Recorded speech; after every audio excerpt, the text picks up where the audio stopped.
நம்ம super star Rajinikanth அவருடைய நடிப்பில் தற்போது வேட்டையின் படம் உருவாயிட்டு இருக்கு. கிட்டத்தட்ட பார்த்தோம் அப்படின்னா இந்த படத்துக்கான ஷூட்டிங் ப்ராசஸ் வெகு விரைவில் படத்தையும் கம்ப்ளீட் பண்ண முடிவு பண்ணியிருக்காங்க. இந்த படத்தை ஜெய்பீம் படத்தை இயக்கியிருந்த ஞானவேல் இயக்குறாரு. படத்துக்கு அனிருத் மியூசிக் கம்போஸ் பண்ணுறாரு. இந்த படத்துக்கான ப்ராசஸ் எல்லாமே முடிஞ்ச பின்னாடி சூப்பர் ஸ்டார் ரஜினிகாந்த் அவருடைய 171வது படம். இந்த படத்தை லோகேஷ் கனகராஜ் இயக்க போகிறாரு.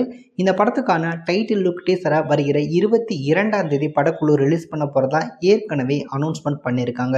அந்த டைட்டில் லுக் டீசருக்கான ஷூட்டிங் ப்ராசஸ் எல்லாமே முடிஞ்சு அதுக்கான வேலைகள் எல்லாமே நடந்துட்டு இருக்கு. கூடிய விரைவில் பார்த்தோம் அப்படின்னா ரசிகர்களுக்கு ட்ரீட்டாக அமைய இருக்கு. அதே வேளையில் இந்த படத்தில் பார்த்தோம் அப்படின்னா சூப்பர் ஸ்டார் ரஜினிகாந்த் அவருடைய மகளா ஸ்ருதிஹாசன் இந்த படத்தில் நடிக்க இருக்காங்க. அதே மாதிரி வருகிற 22ஆம் தேதி வெளியாகக்கூடிய அந்த டைட்டில் டீசர் ப்ரோமோ வீடியோவுக்கு ஒரு முக்கியமான பிரபலம் வாய்ஸ் ஓவர் கொடுத்துருக்காங்க அப்படின்னு சொல்லப்படுது. அது கமலஹாசன் அப்படின்ற மாதிரி தகவல் போயிட்டு இருக்கு. அது மட்டும் இல்லை, இன்னொரு புறம் பார்த்தோம் அப்படின்னா சூப்பர் ஸ்டார் ரஜினிகாந்த் அவருக்கு வில்லனா இந்த படத்தில் சத்யராஜை கமிட் பண்ணலாம் அப்படின்றதுக்கான பேச்சுவார்த்தைகள் ஒரு பக்கம் நடந்துட்டு இருக்கு.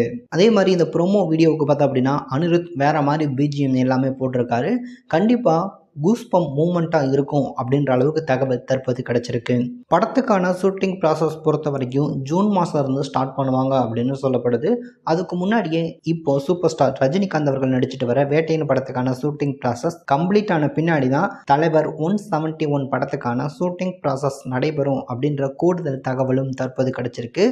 வாய்ஸ் ஓவர் அப்படின்றது பார்த்தோம் அப்படின்னா ஒரு சர்ப்ரைஸான தகவல் தான். அதை கமலஹாசன் தான் பேசியிருக்காரா அல்லது வேறொரு பிரபலம் பேசியிருக்காரா அப்படின்றத வெயிட் பண்ணி பார்க்கலாம். அதே மாதிரி இந்த படத்தில் பார்த்தோம் அப்படின்னா ராகவா லாரன்ஸ் அவர் ஒரு இம்பார்ட்டன்டான ரோலில் நடிக்கிறாரு அப்படின்னு சொல்லப்படுது. அது வில்லன் மாதிரி ஒரு கதாபாத்திரம் அப்படின்ற மாதிரி கூடுதல் தகவல்கள் எல்லாமே தற்போது கிடைச்சிருக்கு.